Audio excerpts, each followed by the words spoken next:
Chapter 9.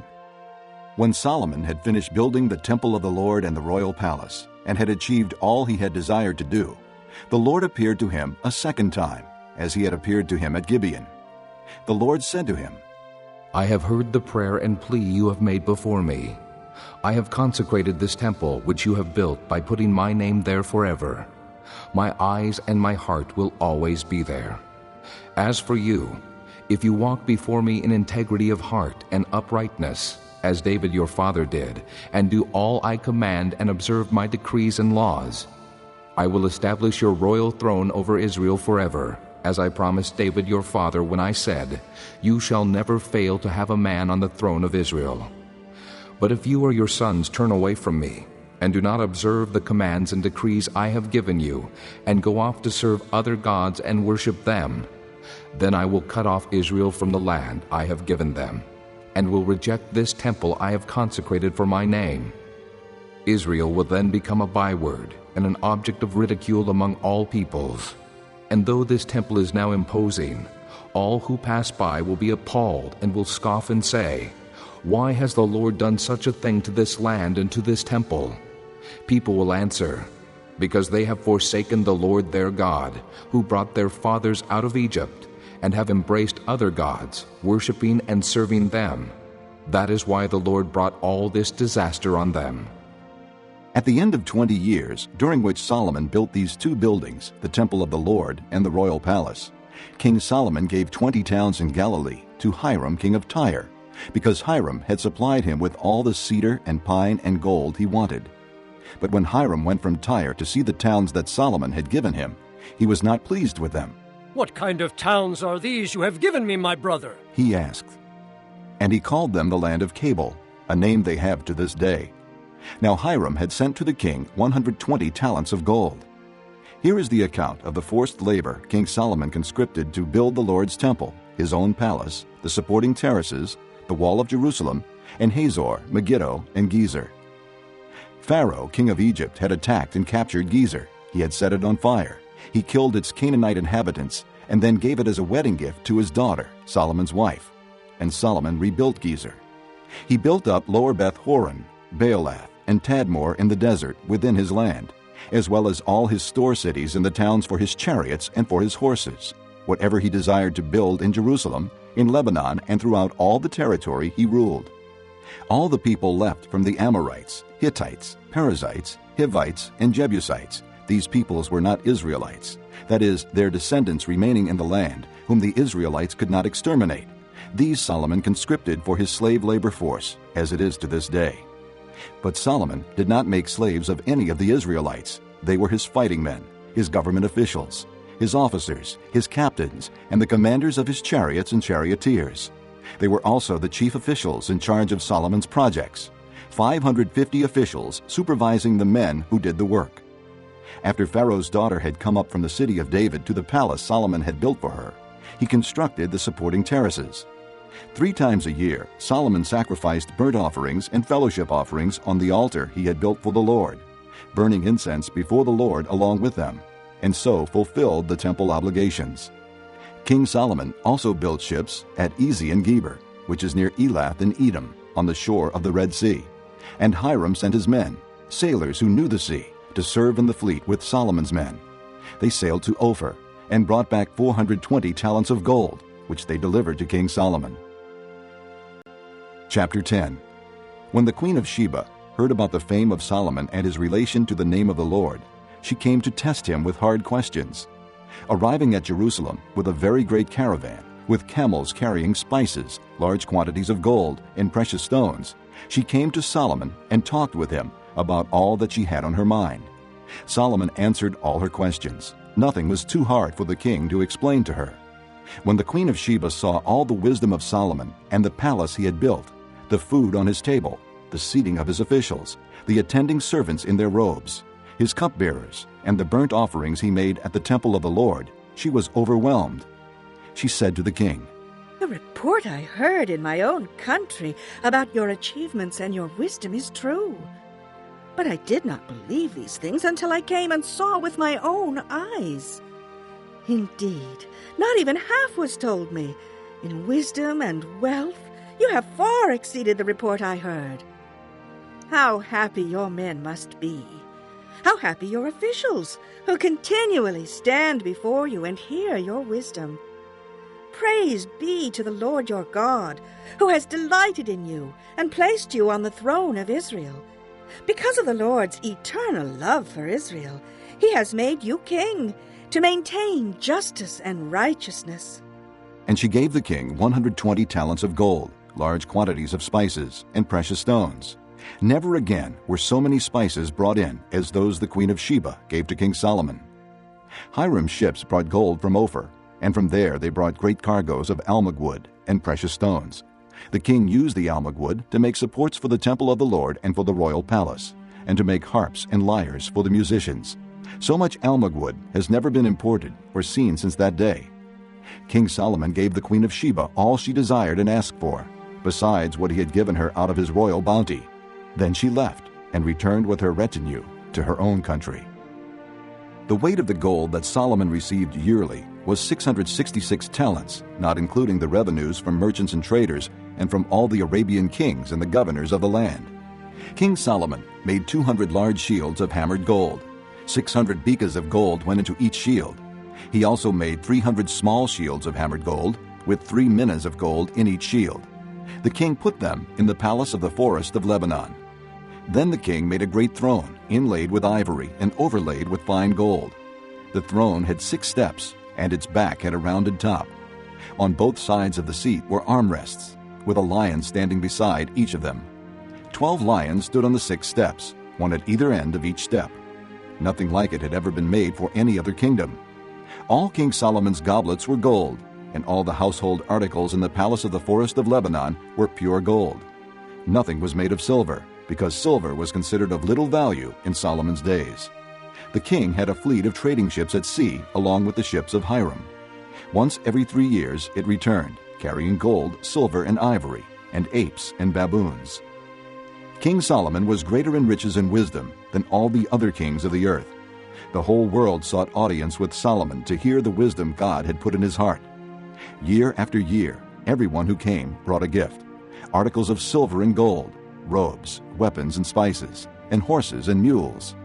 Solomon accumulated chariots and horses. He had 1,400 chariots and 12,000 horses, which he kept in the chariot cities and also with him in Jerusalem. The king made silver as common in Jerusalem as stones, and cedar as plentiful as sycamore fig trees in the foothills. Solomon's horses were imported from Egypt and from Cuwe. The royal merchants purchased them from Cuwe. They imported a chariot from Egypt for 600 shekels of silver, and a horse for 150. They also exported them to all the kings of the Hittites and of the Arameans. Chapter 11. King Solomon, however, loved many foreign women besides Pharaoh's daughter: Moabites, Ammonites, Edomites, Sidonians, and Hittites. They were from nations about which the Lord had told the Israelites, You must not intermarry with them, because they will surely turn your hearts after their gods. Nevertheless, Solomon held fast to them in love. He had 700 wives of royal birth and 300 concubines, and his wives led him astray. As Solomon grew old, his wives turned his heart after other gods, and his heart was not fully devoted to the Lord his God, as the heart of David his father had been. He followed Ashtoreth, the goddess of the Sidonians, and Molech, the detestable god of the Ammonites. So Solomon did evil in the eyes of the Lord.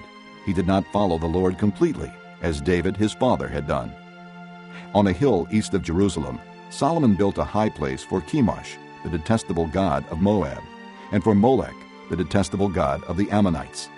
He did the same for all his foreign wives, who burned incense and offered sacrifices to their gods.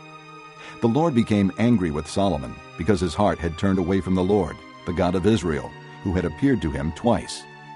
Although he had forbidden Solomon to follow other gods, Solomon did not keep the Lord's command. So the Lord said to Solomon, Since this is your attitude, and you have not kept my covenant and my decrees which I commanded you, I will most certainly tear the kingdom away from you and give it to one of your subordinates. Nevertheless, for the sake of David your father, I will not do it during your lifetime. I will tear it out of the hand of your son.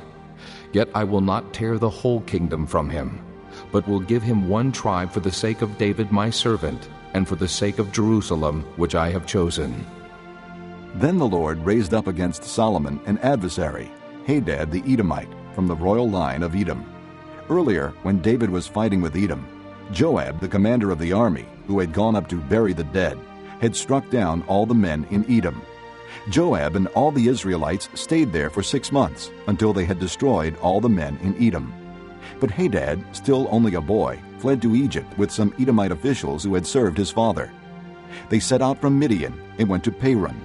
Then, taking men from Paran with them, they went to Egypt, to Pharaoh king of Egypt, who gave Hadad a house and land and provided him with food.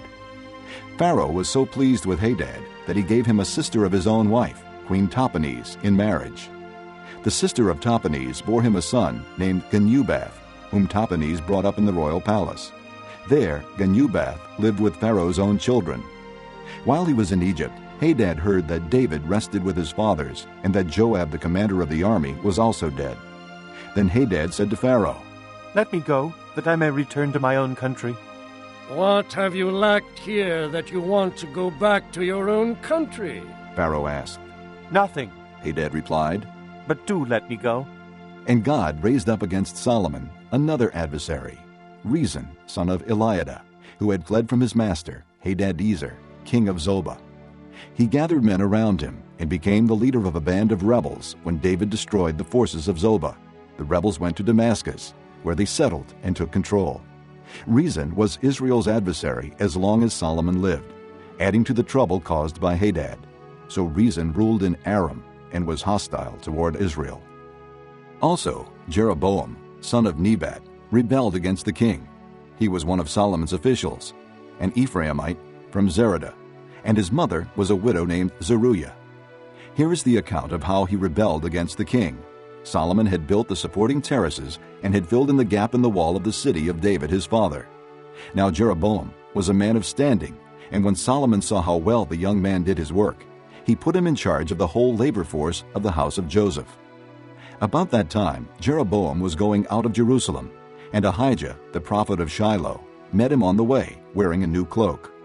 The two of them were alone out in the country, and Ahijah took hold of the new cloak he was wearing and tore it into 12 pieces. Then he said to Jeroboam, "Take 10 pieces for yourself, for this is what the Lord, the God of Israel, says. See, I am going to tear the kingdom out of Solomon's hand and give you 10 tribes. But for the sake of my servant David and the city of Jerusalem, which I have chosen out of all the tribes of Israel, he will have 1 tribe. I will do this because they have forsaken me and worshipped Ashtoreth, the goddess of the Sidonians, Chemosh, the god of the Moabites, and Molech, the god of the Ammonites, and have not walked in my ways, nor done what is right in my eyes, nor kept my statutes and laws, as David, Solomon's father, did. But I will not take the whole kingdom out of Solomon's hand. I have made him ruler all the days of his life for the sake of David my servant, whom I chose and who observed my commands and statutes. I will take the kingdom from his son's hands and give you 10 tribes. I will give 1 tribe to his son, so that David my servant may always have a lamp before me in Jerusalem, the city where I chose to put my name.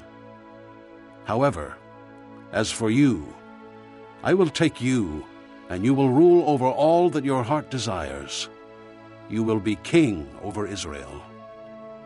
If you do whatever I command you, and walk in my ways and do what is right in my eyes, by keeping my statutes and commands, as David my servant did, I will be with you. I will build you a dynasty as enduring as the one I built for David, and will give Israel to you. I will humble David's descendants because of this, but not forever." Solomon tried to kill Jeroboam, but Jeroboam fled to Egypt, to Shishak the king, and stayed there until Solomon's death. As for the other events of Solomon's reign, all he did and the wisdom he displayed, are they not written in the book of the Annals of Solomon? Solomon reigned in Jerusalem over all Israel 40 years. Then he rested with his fathers and was buried in the city of David his father. And Rehoboam his son succeeded him as king. Chapter 16. To man belong the plans of the heart, but from the Lord comes the reply of the tongue. All a man's ways seem innocent to him, but motives are weighed by the Lord. Commit to the Lord whatever you do, and your plans will succeed. The Lord works out everything for his own ends, even the wicked for a day of disaster. The Lord detests all the proud of heart. Be sure of this, they will not go unpunished. Through love and faithfulness, sin is atoned for. Through the fear of the Lord, a man avoids evil. When a man's ways are pleasing to the Lord, he makes even his enemies live at peace with him. Better a little with righteousness than much gain with injustice. In his heart a man plans his course, but the Lord determines his steps. The lips of a king speak as an oracle, and his mouth should not betray justice. Honest scales and balances are from the Lord. All the weights in the bag are of his making. Kings detest wrongdoing, for a throne is established through righteousness. Kings take pleasure in honest lips. They value a man who speaks the truth. A king's wrath is a messenger of death, but a wise man will appease it. When a king's face brightens, it means life. His favor is like a rain cloud in spring. How much better to get wisdom than gold, to choose understanding rather than silver. The highway of the upright avoids evil. He who guards his way guards his life. Pride goes before destruction, a haughty spirit before a fall. Better to be lowly in spirit and among the oppressed than to share plunder with the proud. Whoever gives heed to instruction prospers, and blessed is he who trusts in the Lord. The wise in heart are called discerning, and pleasant words promote instruction. Understanding is a fountain of life to those who have it, but folly brings punishment to fools. A wise man's heart guides his mouth, and his lips promote instruction. Pleasant words are a honeycomb, sweet to the soul and healing to the bones. There is a way that seems right to a man, but in the end it leads to death. The laborer's appetite works for him, his hunger drives him on. A scoundrel plots evil, and his speech is like a scorching fire. A perverse man stirs up dissension, and a gossip separates close friends. A violent man entices his neighbor and leads him down a path that is not good. He who winks with his eye is plotting perversity. He who purses his lips is bent on evil. Gray hair is a crown of splendor. It is attained by a righteous life. Better a patient man than a warrior, a man who controls his temper than one who takes a city. The lot is cast into the lap, but its every decision is from the Lord. Chapter 17. Better a dry crust with peace and quiet than a house full of feasting with strife. A wise servant will rule over a disgraceful son, and will share the inheritance as one of the brothers. The crucible for silver and the furnace for gold, but the Lord tests the heart. A wicked man listens to evil lips. A liar pays attention to a malicious tongue. He who mocks the poor shows contempt for their Maker. Whoever gloats over disaster will not go unpunished. Children's children are a crown to the aged, and parents are the pride of their children. Arrogant lips are unsuited to a fool. How much worse lying lips to a ruler. A bribe is a charm to the one who gives it. Wherever he turns, he succeeds. He who covers over an offense promotes love, but whoever repeats the matter separates close friends. A rebuke impresses a man of discernment more than 100 lashes a fool. An evil man is bent only on rebellion. A merciless official will be sent against him. Better to meet a bear robbed of her cubs than a fool in his folly. If a man pays back evil for good, evil will never leave his house. Starting a quarrel is like breaching a dam, so drop the matter before a dispute breaks out. Acquitting the guilty and condemning the innocent, the Lord detests them both. Of what use is money in the hand of a fool, since he has no desire to get wisdom? A friend loves at all times, and a brother is born for adversity. A man lacking in judgment strikes hands in pledge and puts up security for his neighbor. He who loves a quarrel loves sin. He who builds a high gate invites destruction. A man of perverse heart does not prosper. He whose tongue is deceitful falls into trouble. To have a fool for a son brings grief. There is no joy for the father of a fool. A cheerful heart is good medicine, but a crushed spirit dries up the bones. A wicked man accepts a bribe in secret to pervert the course of justice. A discerning man keeps wisdom in view, but a fool's eyes wander to the ends of the earth. A foolish son brings grief to his father and bitterness to the one who bore him. It is not good to punish an innocent man or to flog officials for their integrity. A man of knowledge uses words with restraint. A man of understanding is even-tempered. Even a fool is thought wise if he keeps silent, and discerning if he holds his tongue. Chapter 18. An unfriendly man pursues selfish ends. He defies all sound judgment. A fool finds no pleasure in understanding, but delights in airing his own opinions. When wickedness comes, so does contempt, and with shame comes disgrace. The words of a man's mouth are deep waters, but the fountain of wisdom is a bubbling brook. It is not good to be partial to the wicked, or to deprive the innocent of justice. A fool's lips bring him strife, and his mouth invites a beating. A fool's mouth is his undoing, and his lips are a snare to his soul. The words of a gossip are like choice morsels. They go down to a man's inmost parts. One who is slack in his work is brother to one who destroys. The name of the Lord is a strong tower. The righteous run to it and are safe. The wealth of the rich is their fortified city. They imagine it an unscalable wall. Before his downfall, a man's heart is proud, but humility comes before honor. He who answers before listening, that is his folly and his shame. A man's spirit sustains him in sickness, but a crushed spirit who can bear? The heart of the discerning acquires knowledge. The ears of the wise seek it out. A gift opens the way for the giver and ushers him into the presence of the great. The first to present his case seems right, till another comes forward and questions him. Casting the lot settles disputes and keeps strong opponents apart. An offended brother is more unyielding than a fortified city, and disputes are like the barred gates of a citadel. From the fruit of his mouth a man's stomach is filled.